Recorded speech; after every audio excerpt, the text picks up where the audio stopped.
안녕하세요. 2024년 CTS 공모 및 제안서 작성 안내를 드릴 코이카 기업협력실 이소영입니다. 네, 먼저 목차는 제가 CTS 프로그램이 어떤 것인지, 그리고 2024년 CTS 공모는 어떻게 진행될 예정인지, 공모 제안서 작성은 어떻게 하셔야 되는지에 대해서 하나하나 차근차근 설명드리도록 하겠습니다. 먼저 CTS 프로그램 개요에 대해서 이상백 실장님께서 간단하게 설명해 주셨는데요. 그 부분을 제가 좀 더 구체적으로 설명드리도록 하겠습니다. 코이카는 예비 창업자, 스타트업 등 혁신가들의 혁신적 아이디어, 기술 등을 공적 개발 원조에 적용하여 기존 방법으로 해결이 어려웠던 개발협력 난제를 해결하고 개발협력 사업의 효과성을 제고하기 위한 목적으로 지난 2015년부터 현재까지 CTS 프로그램을 추진 중에 있습니다. 사업 예산은 올해 총 44억 2천만 원을 지원 중이며 현재 27개 기업이 저희와 함께하고 있습니다. 매년 공모를 통해 CTS 신규 참여 기업을 선정하고 있는데요. 지원 대상은 창업 후 업력 10년 이내의 스타트업과 예비 창업자입니다. CTS는 시드 제로, 시드 1, 시드 2로 프로그램이 세분화되어 있는데요. 제가 하나씩 소개해 드리겠습니다. 먼저 시드 제로입니다. 시드 제로는 예비 창업가 및 업력 7년 이내의 스타트업을 대상으로 실시하는 인큐베이팅 성격의 역량 강화 교육 프로그램입니다. 세부 지원 내용으로는 개발협력 사업 기획 및 관리 역량 강화 교육, 전문 엑셀러레이터 멘토링, 분야별 전문가 컨설팅, CTS 기업과의 네트워크 등으로 이루어져 있고, 우수팀을 대상으로는 현지 시장 조사, 출장 비용과 시드 1 공모 참가 시 서면 심사 가점을 드리고 있습니다. 혁신적인 아이디어나 기술은 보유하셨는데 개발협력 분야와의 접점을 찾기 어려웠던 분들이나 개발도상국 현지에 대한 사정을 좀 더 알고 싶은 그런 분들이라면 이렇게 시드 제로에 참여하셔서 같이 참여하면서 시드 1, 2를 준비해 나가시는 것도 방법일 것 같은데요. 올해는 7월 초 참여 기업을 모집할 예정이오니 많은 관심 부탁드리겠습니다. 다음으로는 시드 1 프로그램입니다. 시드 1은 본 사업 단계라고 할 수 있는데요. 시드 1은 기술 개발 단계라고 정의하고 있고, 아이디어만 보유하고 있거나 아직 기술 개발 초기 단계인 기업들이 개발도상국 현지 친화적인 시제품을 제작하고 소규모 실증을 진행할 수 있도록 지원하는 사업입니다. 사업 기간은 분야에 따라 상이합니다. 다음으로는 시드 2 프로그램인데요. 시드 1 단계를 완료하거나 시드 1 단계에서 요구하는 기술 개발 과업을 이행한 기업들을 대상으로 개발도상국 현지에서 제품의 시장성을 확인하고 본격적으로 현지 시장 진출 기반을 마련하기 위한 시범 사업 추진 단계라고 이해하시면 되겠습니다. 저희가 총 지원 예상은 최대 5억까지 지원을 하고 있습니다. CTS 프로그램을 통한 지원 사항을 살펴보자면, 먼저 기술 개발 시범 사업 추진 과정에서 소요되는 활동 비용은 물론 다양한 네트워크 기회를 마련하고 있습니다. 개발도상국 현지 진출을 위한 자문과 해외 박람회 참석, 투자처 연계 등 엑셀러레이팅 활동들도 지원하고 있습니다. 또한 창업투자 전문기관을 통해 멘토링, 네트워킹, 투자 유치 활동을 지원하며 개발도상국 내에서 사업을 추진하며 발생할 수 있는 법적 문제를 해결하기 위해 법률 자문 서비스도 함께 제공하고 있습니다. 그리고 코이카의 글로벌 네트워크를 통해 CTS 우수 기업들이 글로벌 시장에 진출할 수 있도록 다양한 기회를 제공하고 있습니다. CTS 추진 절차를 간단하게 살펴보자면, 코이카는 공모 심사를 통해 파트너사를 선정하게 됩니다. 코이카와 약정 체결을 완료한 기업들은 사업에 착수하고 현지 출장 및 파견을 통해 기술 개발과 시범 사업을 수행합니다. 코이카는 사업에 착수한 기업과는 C데이라는 착수 보고회를, 사업 중간 시점이 지난 기업과는 T데이라는 중간 보고회를, 그리고 사업이 종료된 기업과는 S데이라는 종료 보고회를 실시합니다. 또한 사업 종료 이후에는 성과평가를 실시하며 기업의 사업을 스케일업 할 수 있는 기회를 제공하고 있습니다. 다음으로는 2024년 CTS 공모에 대해서 안내하겠습니다. 먼저 CTS 공모를 통해서 지원할 수 있는 대상 국가는 총 40개 국가입니다. 코이카 사무소, 주재원이 소재하는 국가로 한정하고 있는데요. 여기에서 외교부가 지정하는 4단계 여행 경보상, 3단계, 4단계 특별 여행 주의보 국가 지역은 제외하고 있습니다. 공모 주제는 자유 주제를 선택하시면 되는데요. 자유 주제는 코이카의 분야별 중기 전략, 그리고 코이카 국가 지역 지원 계획 및 정부 정책에 의거해서 12개 분야를 기반으로 자유롭게 제안을 하시면 됩니다. 여기에서 말하는 12개의 분야는 교육, 보건, 거버넌스 평화, 농촌 개발, 물, 에너지, 교통, 도시, 과학기술 혁신, 기술 행동, 성평등, 인권 이렇게 총 12가지 분야인데요. 이 안에서 여러분들이 자유롭게 제안을 해주시면 되겠습니다. 지정 주제의 경우에는 개도기계의 현지 수요를 기반으로 코이카 현지 사무소에서 제안하신 주제인데요. 2024년도에 CTS에 해당 사업은 없다는 점 공지드립니다. 다음은 참가 자격입니다. 먼저 공통적으로 창업 후 업력이 최대 10년 이내인 예비 창업자, 스타트업, 사회적 기업이면서 이행보증보험증권 발행이 가능한 기업에 대해서 저희가 참여를 가능하게 하고 있습니다. 예비 창업자의 경우에는 CTS 프로그램 공모에 참여는 가능하십니다. 다만 최종 약정 체결 대상자 선정 후에 약정 체결 전까지 법인 등록을 필수적으로 마치셔야 합니다. 사회적 기업의 경우에는 상법상 주식회사이면서 사회적 기업 인증을 받은 경우에 한해서 지원이 가능하십니다. 단계별 저희 참가 자격으로는 시드1 같은 경우에는 공통 참가 자격을 만족한 기업들은 누구나 참여하실 수 있습니다. 다만 시드2 같은 경우에는 공통 참가 자격을 만족하시면서 더불어 개발도상국에 보급 및 판매될 수 있는 시제품을 보유하고 있어야만 지원이 가능한 점 강조드립니다. 그리고 시범 비즈니스 사업을 수행할 수 있는 비즈니스 역량을 갖춘 기업들이 참여해 주시길 바라겠습니다. 가산점이 있는데요. 가산점은 아까 잠시 설명드렸던 CTS 시드 제로를 우수하게 통과한 팀에 대해서 서면심사에서 2점의 가산점을 드리고 있습니다. 그리고 올해 신규로 적용이 되는데요. 통합기술 마켓에서 인증된 기업이 인증된 기술을 활용하여 CTS 사업으로 제안하는 경우에는 서면심사에서 1점의 가산점을 드리고 있습니다. 결격 사유 및 참가 자격 유의사항을 말씀드리겠습니다. 먼저 성숙 기업의 경우 참여가 불가합니다. 여기에서 말하는 성숙 기업이라고 하는 것은 사업 신청일 전월 말 기준 지원 기업 또는 지원 기업의 모기업이 자산 총액 120억 원을 넘는 경우에는 지원이 불가합니다. 불가한 점 꼭 양지해 주시기 바라겠습니다. 그리고 학계 연구기관, 해외 법인은 단독 참여가 불가하십니다. CTS 사업 내 자문 파트너로서는 지원이 가능합니다. 그리고 컨소시엄은 지원이 불가합니다. 컨소시엄을 해외 파트너를 포함해서 체결한 다음에 저희 사업에 지원을 하시면 저희는 해당 사항이 없다고 이렇게 결론을 내리게 됩니다. 하지만 조인트 벤처 같은 경우에는 참여가 가능합니다. 재응모 횟수 조건이 있습니다.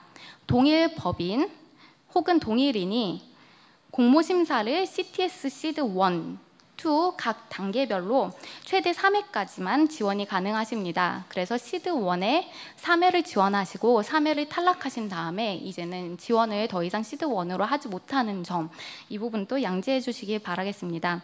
다만 2019년 이전에 공모에 참여하셨던 경험은 저희가 산정하고 있지 않습니다.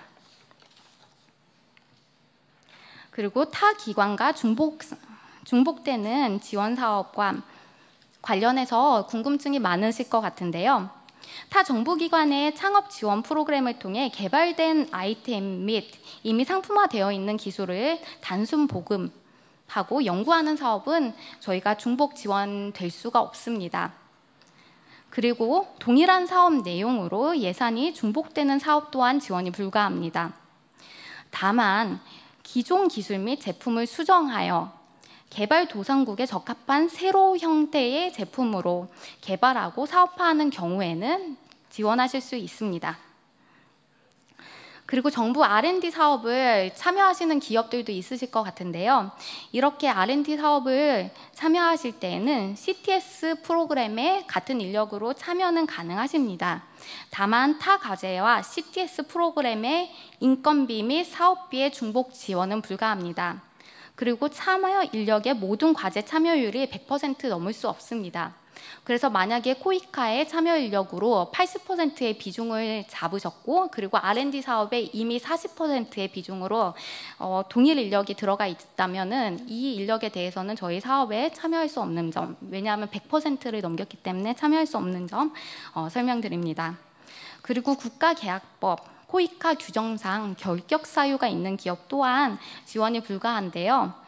이 같은 경우에는 결격 사유 유무에 대한 1차적으로 결격 사유가 없음을 서약하는 서약서로 저희가 공모 시에 여러분의 서약서를 받을 예정입니다. 하지만 이런 서약에도 불구하고 결격 사유가 추후에 확인되는 경우에는 CTS 사업을 포함하여 코이카 사업에 참여가 제한될 수 있는 점 설명드립니다. 공모 제출 서류 목록입니다. 먼저 서면 심사 시에는 1번부터 6-4번까지의 서류를 전부 제출해 주셔야 합니다. 그래서 공문, 사업 계획서, 사업 제안서, 예산 계획서, 서약서에서는 아까 제가 결격 사유 서약서를 포함해서 이 각종 서약서들을 다 제출을 해주셔야 되고요.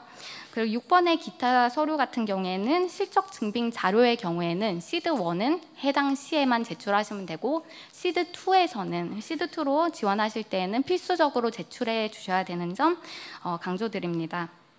그리고 기타 증빙 자료에는 여러 자료가 있는데 이 안에 핵심 인력에 대한 이력서 등이 다 포함이 됩니다.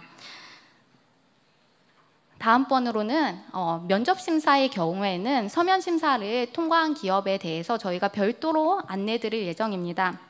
면접 심사에는 발표 자료부터 시작해서 7번까지의 모든 자료가 필요한 점 설명드립니다. 제안서 목차를 간략하게 소개드리겠습니다. 제안서 작성 방법에서 조금 더 구체적으로 다룰 예정이고요. 여기에서 잠깐 보셨을 때도 이게 보이다시피 시드1하고 시드2의 목차, 그리고 작성 분량이 상이합니다. 그래서 시드1을 지원하시는 기업은 시드1 양식에 맞춰서 작성을 해주셔야 되고, 시드2를 지원하시는 기업들은 시드2 양식에 맞춰서 꼭 제출해 주셔야 합니다. 가장 궁금해하실 저희 공모 일정입니다. 공모 일정은 6월 9일부터 8월 9일까지, 8월 9일은 23시 59분까지 앞서 말씀드렸던 그런 공모 서류에 대해서 저희 시스템상에 접수를 마치셔야 합니다. 서면 심사 같은 경우에는 8월 24일부터 9월 6일까지 진행될 예정이며, 서면 심사 결과는 9월 12일에 발표될 예정입니다. 면접 심사의 경우에는 9월 19일부터 9월 22일까지 진행될 예정이며, 심사 결과는 10월 11일에 나올 예정입니다. 이렇게 면접까지 통과한 저희가 약정 체결 대상 기업에 대해서는 개발협력 워크숍을 진행할 예정입니다. 워크숍은 필수적으로 참여해 주셔야 하며 10월에서 11월 사이에 저희가 진행할 예정입니다. 이렇게 워크숍이 끝난 다음에는 실행협의를 진행할 예정이고요. 그 실행협의를 마친 이후에 2024년 1분기 중에 최종적으로 약정 체결을 할 예정입니다. 일정의 경우에는 내부 사정에 따라서 다소 변동될 가능성이 있는 점 양지해 주시기 바라겠습니다. 다음으로는 서면 심사 기준에 대해서 안내 드리겠습니다.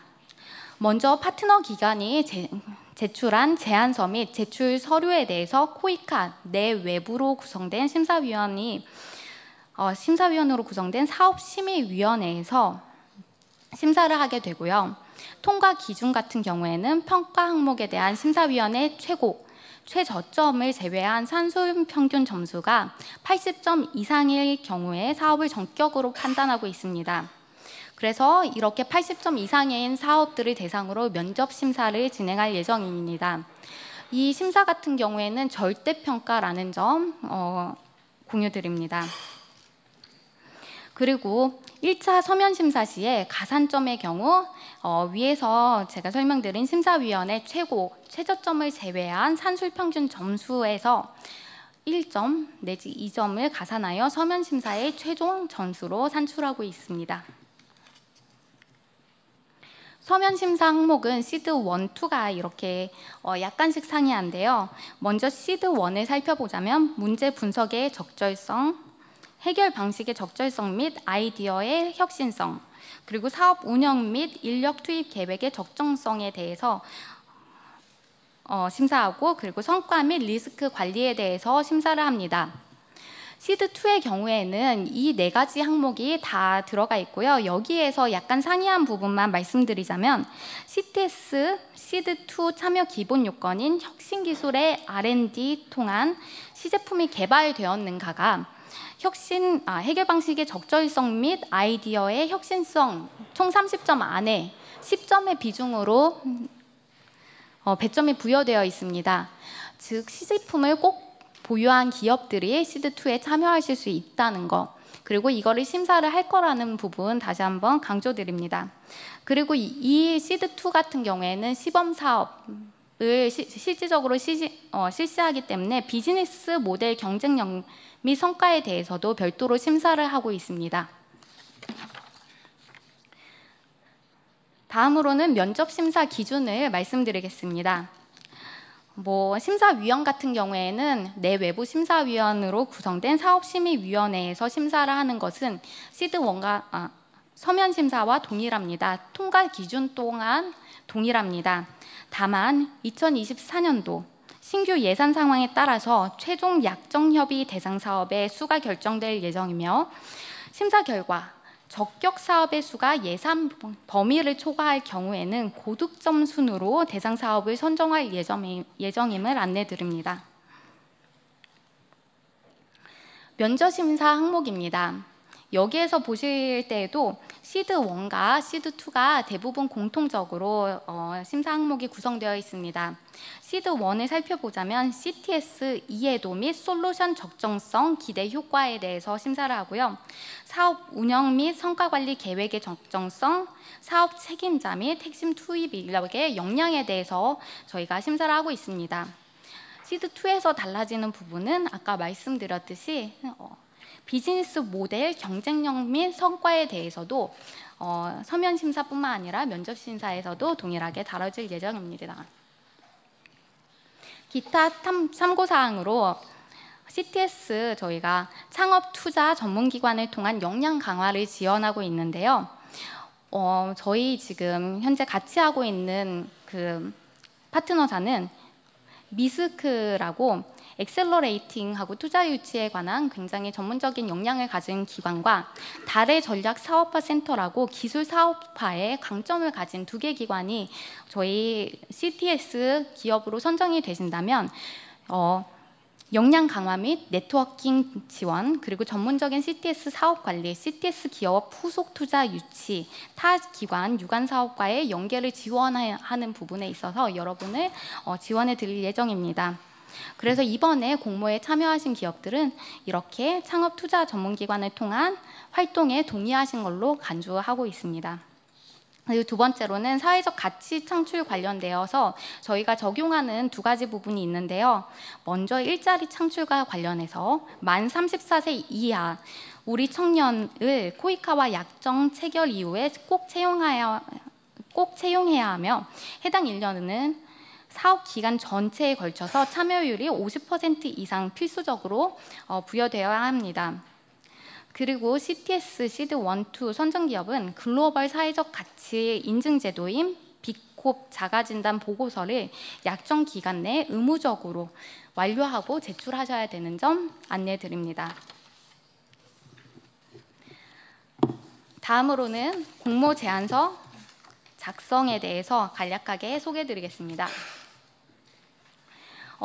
이번에 공모 설명회에서는 제가 노란색으로 표시한 두 가지 사업 제안서하고 예산 계획서에 대해서 어떤 식으로 작성해야 되는지 안내드릴 예정입니다. 먼저 저는 사업 제안서에 대해서 작성 방법을 안내드릴 예정인데요. 제안서 작성 제출 기한은 아까 말씀드렸듯이 8월 9일 23시 59분까지 저희 코피스에 제출을 꼭 해주셔야만 접수가 완료된다는 점 안내드립니다. 그리고 제안서 구성은 시드 1, 2 및 시드 1, 2의 심사평가 항목에 맞춰서 목차가 구성이 되었습니다. 이 부분은 제가 뒤쪽에서 좀 더 상세히 보여드리겠습니다. 제안서 양식은 코이카 공식 홈페이지, CTS 공식 홈페이지, 그리고 코피스 공지사항을 통해서 다운로드가 가능하십니다. MS 워드로도 작성은 가능하시나 제안서 목차 및 구성을 변경하실 수는 없습니다. 그리고 페이지 제한 준수를 해주셔야 합니다. 페이지 분량의 경우에는 시드 1의 경우 최대 25페이지, 시드 2의 경우 최대 30페이지를 분량을 준수해 주셔야 하며, 분량을 어길 시에는 약간의 다소 불이익이 있는 점 또한 설명드립니다. 제안서 제출 방법은 이렇듯이 코피스 안에서 저희가 이 시스템 안에 그 항목에 맞춰서 제안서를 업로드해 주셔야 되는데요. 이 부분은 제 뒤쪽에 신은선 대리님께서 좀 더 구체적으로 코피스를 어떻게 활용하실 수 있는지 설명드릴 예정입니다. 제안서 작성 시 유의사항을 간략히 소개해드리겠습니다. 먼저 최종 제출된 제안서의 내용은 협력단이 요청하지 않는 한 수정할 수 없습니다. 그리고 제안서에 제안된 모든 내용은 허위 또는 추정하지 않아야 하며 모든 기재사항은 객관적으로 입증이 되어야 합니다. 그리고 허위임이 밝혀질 경우에는 약정 해지 등의 불이익이 발생할 수 있습니다.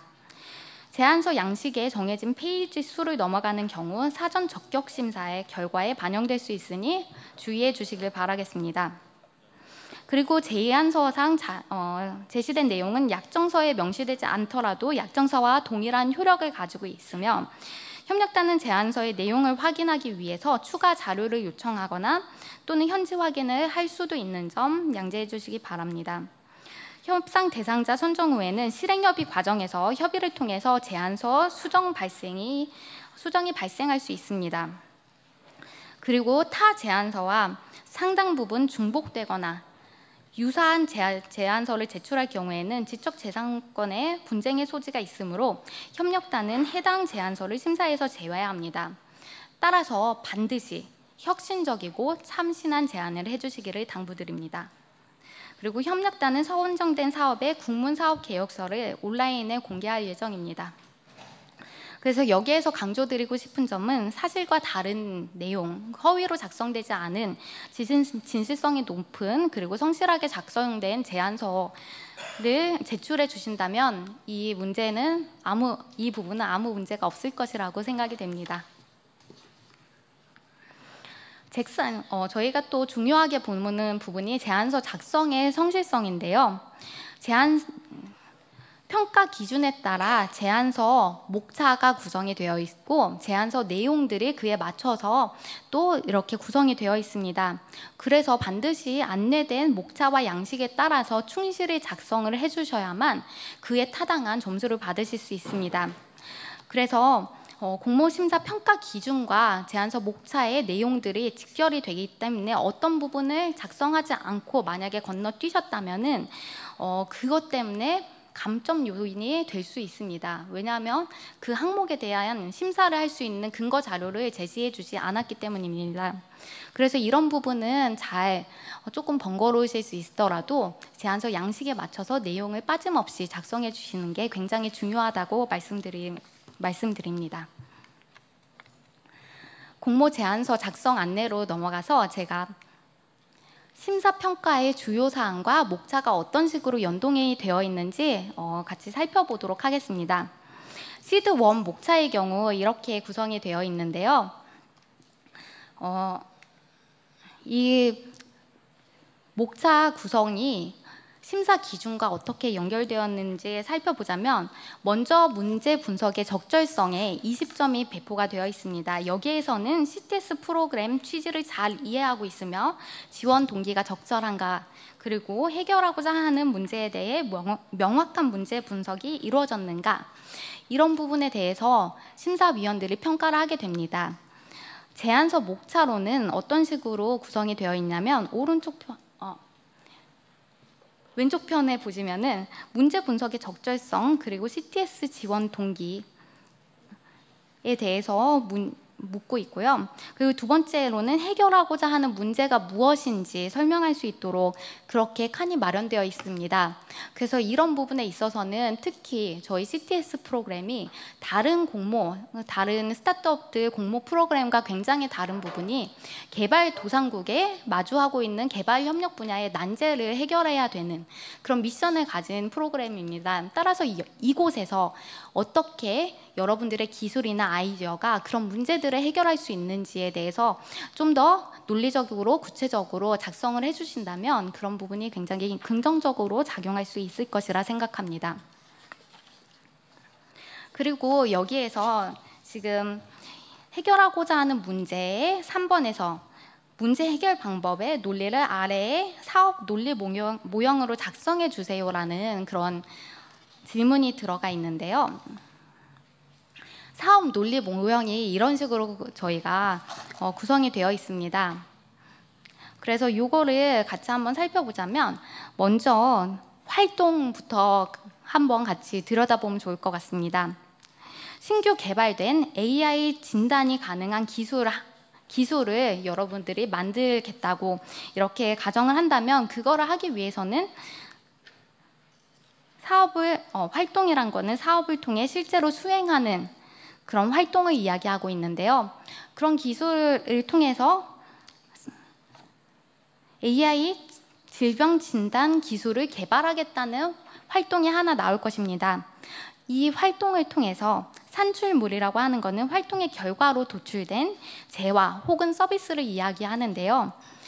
AI 질병 진단 기술 개발을 통해서 신규 개발된 AI 질병 진단이 가능한 기술이 하나가 개발이 될 것입니다. 그리고 이 산출물을 통해서 초기 성과가 나오게 되는데요. 초기 성과는 기존 진단법 대비 질병 진단율이 50% 향상되었다. 이런 등의 이 기술을 개발함으로써 개발도상국에서 얻을 수 있는 그런 성과가 나올 것입니다. 그리고 이 초기 성과를 달성함으로써 사업 목표에는 SDG 3.8 양질의 보건 서비스 등 보편적 의료 보장을 달성하겠다는 최종 목표를 달성하는 데 여러분의 활동이 기여를 하게 될 것입니다. 이렇듯이 이런 논리 과정에 있어서 활동을 통한 산출물이 무엇인지, 그리고 이 산출물을 통해서 어떤 성과를 달성할 수 있는지, 그 성과들이 모여서 최종 어떤 목표를 달성할 수 있는지에 대해서 조금 고민하시고 작성을 해주신다면 이 부분을 잘 작성해 주실 수 있을 것 같습니다. 다음으로는 해결 방식의 적절성 및 아이디어의 혁신성에 대해서 저희가 35점의 굉장히 높은 비중의 배점을 책정을 하고 있습니다. 여기에서 이 항목을 평가하기 위해서는 제안서 목차에서 2번 솔루션의 적절성과 혁신성을 보고 있는데요. 나의 기술이나 제품이 무엇인지, 그리고 나의 기술이나 제품은 어떤 방식으로 작동하며 문제를 해결할 수 있는지, 그리고 기술이나 제품이 효과적인 솔루션으로 작동하기 위해서 개선 혹은 고도화되어야 하는 부분은 무엇인지에 대해서 문제 해결을 위한 솔루션이란 부분에서 여러분이 상세하게 설명을 해주시면 되겠습니다. 그리고 두 번째로는 솔루션의 혁신성을 보는데요. 여기에서는 기술 혹은 제품이 사업 대상군 내에 활용하기에 적절한 가격을 갖췄는지, 그리고 적절한 기술력을 갖추었는지, 사업 대상국 내외에 다른 대안은 없는지, 대안과 대비해서 나의 비교 우위는 무엇인지에 대해서 작성을 해주셔야 되는데요. 이런 거를 작성하기 위해서는 좀 개발도상국, 타겟으로 하는 그런 개발도상국의 현지 상황들도 조금 아셔야 될 필요성이 있습니다. 그래서 이런 부분에 있어서는 사전 조사를 좀 더 꼼꼼하게 해주시면 좋을 것 같다고 코멘트를 드리겠습니다. 그리고 세 번째로는 솔루션으로 창출한 국내외 성과가 있다면 작성을 해주시면 되겠습니다. 네, 그리고 다음으로는 사업 운영 및 인력 투입 계획의 적정성인데요. 이것도 보시다시피 35점이라는 높은 배점으로 지금 이루어져 있습니다. 여기에서는 제안서 목차에서 보시다시피 사업 운영 및 인력 투입 계획의 적정성 똑같은 그 제목으로 이렇게 제안서 목차가 제시되어 있는데요. 첫 번째로는 사업 추진 계획이 어떤지, 여기에서는 사업 활동 계획 요약표와 사업 목표별 달성 일정, 사업 활동 계획 및 일정에 대한 상세 설명에 대해서 자유롭게 기술할 수 있도록 되어 있습니다. 그리고 두 번째로는 인력 투입 계획과 핵심 인력의 역량에 대해 대해 작성할 수 있도록 되어 있는데요. 첫 번째는 핵심 투입 계획, 인력 투입 계획, 두 번째 대표 및 핵심 인력의 역량에 대해서 설명할 수 있게 되어 있습니다. 3번 꼭지에는 업무 파트너 기관 현황 및 역량을 작성할 수 있도록 되어 있고요. 네 번째는 재무 계획에 대해서 설명할 수 있도록 되어 있습니다. 그래서 여기에서 1번하고 3번하고 4번 꼭지가 사업 심사 기준에 사업 추진 계획이 적정하며 이에 대한 사전 조사가 충분히 이루어졌는가, 이거를 심사하기 위한 세부 내용이라고 이렇게 보시면 되겠습니다. 저희가 3번에 업무 파트너 기관 현황 및 역량을 이렇게 넣도록 되어 있는데, 만약에 파트너 기관이 없다면은 이거를 어떤 식으로 향후에 파트너 기관을 파트너 기관을 만들어 나가실 것인지 그런 전략이나 계획에 대해서 서술해 주시면 되겠습니다. 그래서 저희 사업 추진 계획은 아까 저희가 설명드렸던 논리 구조, 논리 모형하고 연계가 되어 있는데요. 사업 활동 계획 요약표에서 활동명은 아까와 같이 AI 질병 진단 기술을 개발하겠다는 활동에 대해서 이 AI 질병 기술을 개발하기 위해서 필요한 일련의 활동이 있지 않습니까? 그래서 AI 질병 진단 기술을 개발하기 위한 먼저 계획을 수립해야 될 것이고, 그 계획을 토대로 두 번째로는 기술을 개발하셔야 될 것입니다. 그리고 세 번째로는 개발된 기술에 대해서 인증이나 특허를 출원하시는 이런 일련의 단계로 기술 개발이 될 텐데요. 이거를 세부 활동으로 순차적으로 이렇게 작성을 해주시면 되고요. 그 다음에 활동 목표로는 첫 번째로는 AI 질병진단 기술 개발 계획을 수립함으로써 한 건의 진단 기술 개발 계획서가 나오게 되고요. 두 번째로는 AI 질병진단 기술을 개발하게 돼서 한 건의 개발 완료된 AI 진단 기술이 나오게 됩니다. 그리고 인증 및 특허 출원에 대해서는 각 한 건의 인증서 및 특허 출원서, 이런 식으로 활동에 대한 세부 활동이 들어가고 이거에 대한 활동 목표가 잡히게 됩니다. 그래서 이런 식으로 순차적으로 어떤 활동을 할 것이고 어떤 계획을 가지고 하실 것인지 조금 이런 작성은 생소하시겠지만 그런 식으로 생각을 해보신다면 작성하시는 데는 큰 어려움이 없을 것이라 생각합니다.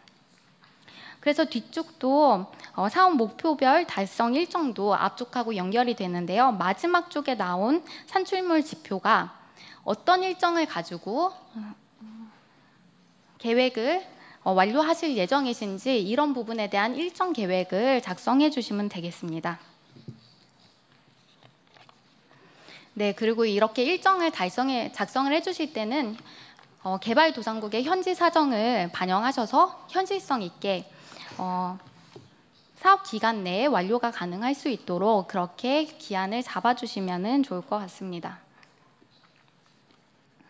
그리고 마지막으로 저희가 평가하는 항목이 성과 및 리스크 관리입니다. 특히 저희 사업이 한국 같은 컨텍스트에서 진행되는 게 아니라 개발도상국 현장에서 진행되기 때문에 좀 더 변수가 많이 있습니다. 그래서 이런 변수에 대해서 어떤 식으로 관리하실 것인지에 대해서 중점적으로 저희가 작성할 수 있도록 제안서 목차가 구성이 되어 있는데요. 첫 번째로는 기대 성과입니다. 기대 성과에는 어떤 성과인지 성과를 정의하시고 점검 계획을 작성을 해주셔야 합니다. 여기에는 개발협력적 성과, 앞쪽에서 왜냐하면 저희 사업이 개발협력의 난제를 해결해야 되는 사업이기 때문에 개발협력적인 성과와 두 번째로는 비즈니스적인 성과에 대해서 작성을 해주셔야 되고요. 사업 관리는 어떤 식으로 지속 가능성을 높이기 위해서 하실 것인지, 그리고 세 번째 또 가장 중요하다고 저희가 생각되는 건데요. 위험 관리 계획은 어떻게 하실 예정인지에 대해서 저희가 질문을 하고 이 부분에 대해서 작성을 해주셔야 됩니다. 위험 관리 계획 같은 경우에는 CTS 추진 전 과정에 있어서 어떤 리스크가 있으며 이거를 어떤 식으로 해결해 나갈 것인지에 대한 대응 방안을 작성해 주셔야 되는데요. 사전 조사를 필수적으로 해주시길 바라겠습니다. 그래서 사전 조사의 경우에는 시드1 기업의 경우 현장에 직접 나가서 사전 조사를 하긴 다소 어려울 수 있지만 온라인상이나 문헌상에서도 굉장히 다양한 자료들이 존재하기 때문에 이런 부분을 꼭 특히 인허가, 제품 타겟팅하는 제품에 대한 인허가는 어떻게 해야 되는지, 통과는 어떤 식으로 해야 되는지 이런 부분에서 저희 사업을 하다가 막히는 경우도 굉장히 많거든요. 그래서 이런 부분은 꼭 사전에 사전 조사를 하신 후에 이 부분을 성실하게 작성을 해주시면은 사업을 심사하는 과정에서 아주 긍정적인 평가를 받을 수 있다고 생각이 됩니다. 다음으로는 시드2로 넘어가겠습니다. 시드2는 시드1과 대부분의 항목이 유사하고요. 여기에서 붉은색으로 하이라이트 된 부분만 약간 일부 차이점이 있습니다. 그렇기 때문에 이 부분은 제가 빨간색으로 되어 있는 부분만 간단하게 설명드리겠습니다. 먼저 시드2의 문제 분석의 적절성은 시드1과 동일한 항목으로 구성이 되어 있습니다. 그리고 시드2에서 아까 저희가 공모 설명할 때 잠깐 말씀드렸는데요. 해결 방식의 적절성 및 아이디어의 혁신성이라는 그런 심사 항목이 30점으로 배점이 되어 있는데 그중에 10점이 CTS 시드2 참여 기본 요건인 혁신 기술의 R&D를 통한 시제품이 개발되어 있는가, 이게 10점에 굉장히 높은 비중으로 잡혀 있습니다. 즉 시드2는 시제품을 보유한 기업에서 참여를 해주셔야지 사업이 통과된다는 걸 전제로 하고 있기 때문에 이 부분을 꼭 시드1으로 할지 시드2를 지원할지를 고민하실 때에는 꼭 이거를 판단의 기준으로 삼아주시면 되겠습니다. 그래서 제안서 목차상에서도 나의 시제품을 소개하는 이런 세션이 마련되어 있습니다. 그래서 어떤 기술을 가지고 있고 어떤 시제품을 개발했는지에 대해서 설명을 해주시면 되겠습니다. 그리고 이 부분을 작성할 시제품이 없다고 하면은 이 부분에서 0점 처리가 되겠습니다. 그리고 시드1에는 없었던 시드2에서는 비즈니스 모델 경쟁력 및 성과에 대해서 저희가 심사를 하는데요. 제안서 목차에는 비즈니스 모델 경쟁력에 대해서 작성을 할 수 있도록 되어 있습니다. 그래서 지속 가능한 비즈니스 구축 전략이 어떤 건지, 고객은 누구인지, 보급 및 판매를 어떻게 하실 건지, 현재 시장은 어떻게 될 것인지에 대해서 자세하게 작성할 수 있는 그런 란이 마련되어 있고요. 선정한 타겟 시장 내 경쟁력은 무엇인지, 아까 대내외의 경쟁 제품이나 이런 거 시장성이나 이런 부분에 대해서 앞쪽에서 물었다면 이 부분에서는 나의 제품이 동일한 그 시장에서 내가 타겟팅한 개발도상국 시장 내에서 경쟁이 있는지, 경쟁 상품이 있는지에 대해서 구체적으로 기술을 하셔야 됩니다. 이렇기 때문에 필히 현지 시장에 대한 사전 종사가 꼼꼼하게 되어야 됩니다. 그리고 민간 투자 유치 실적 및 계획, 왜냐하면 비즈니스 모델하고 경쟁력을 저희가 보기 때문에 그런 부분을 좀 더 꼼꼼히 볼 예정이고요. 여기에 회사 매출 계획이 작성이 되어야 하는데요. 회사 매출 계획은 매출을 중심으로 발생한 매출과 향후 매출 계획에 대해서 작성을 해주시면 되겠습니다. 뒤쪽에서 재무 계획하고 재무 계획이라는 란이 나와 있고 거기에도 매출에 대한 작성을 해주셔야 되는데요. 그쪽에는 저희 사업비를 어떤 식으로 사용할 것인지 그리고 재무제표상의 향후 재무제표하고 연계해가지고 매출 계획까지 그렇게 작성하는 란이라면 이곳에서는 회사 매출만 집중적으로 작성을 해주시면 되겠습니다. 그리고 여러분이 보유한 기타 실적에 대해서도 여기에 상세하게 작성해 주시면 되겠습니다.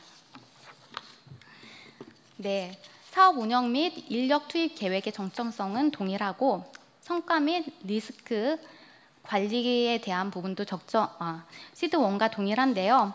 여기 특히 위험 관리 계획에 있어서 리스크에 대해서는 시드2 기업은 필히 현장 조사를 하실 것을 권고하고 있습니다. 그래서 현장에서 이제 비즈니스를 하기 위해서 사전 조사를 꼭 해주시길 바라고, 특히 인허가 통관 관련해서는 실질적으로 이제 판매하는 제품이 나와 있으니까 이런 부분은 어떤 식으로 인허가를 받고 통관해야 하는지 그 절차까지 상세하게 사전에 조사를 해주시고 이 부분에 있어서 리스크를 어떤 식으로 관리하실 계획이신지 작성을 해주시면 좋을 것 같습니다. 이상으로 발표 마치겠습니다. 경청해 주셔서 감사합니다.